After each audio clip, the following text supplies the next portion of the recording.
Avtomobilin ön torpedası dəri ilə işlənib. Orta konsolə baxsaq, orada da ağac və dəri işləmələr mövcuddur. Klimat kontrolunu idarə etmə bloku, sonradan qoyulmuş Pioneer magnitola. Burada ancaq multimedianın idarə etmə bloku olur ki, radio və kasete qulaq asmaq mümkündür. İkili bardaçokumuz var. Üst bölmədə həm əşyalarınızı bura yerləşdirə bilərsiniz. İçərisində dərin belə bölmələri var. İçi də parça ilə üzlənib. Həmçinin burada 6 disklik CD changer'ımız var ki, disklərinizi, sevdiyiniz mahnıların disklərini bura yerləşdirirsiniz. Bu şəkildə diskləri bura yerləşdirməklə mahnılarınıza rahat qulaq asa bilərsiniz.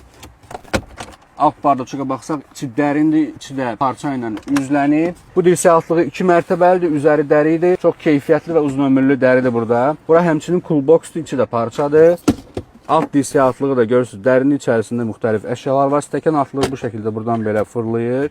2 stəkan altlığımız da buradadır. Avtomobilin bütün oturacaqları elektron idarə etməli və dəridir. LS4-cün tavanı tam parça ilə üzlənib, panoramik lükumuz mövcuddur. İşığın və lükun idarə etmə bloku burada yerləşdirilib. Üçlü günlüyümüz var. Hətta buradan kiçik ərazidən gün gəlsə belə bunu aşağı eləyə bilərsiniz. Kosmetik güzgümüz işıqlandırmalıdır. Sürücü və sərnişin üçün sənədli bölmələr də var.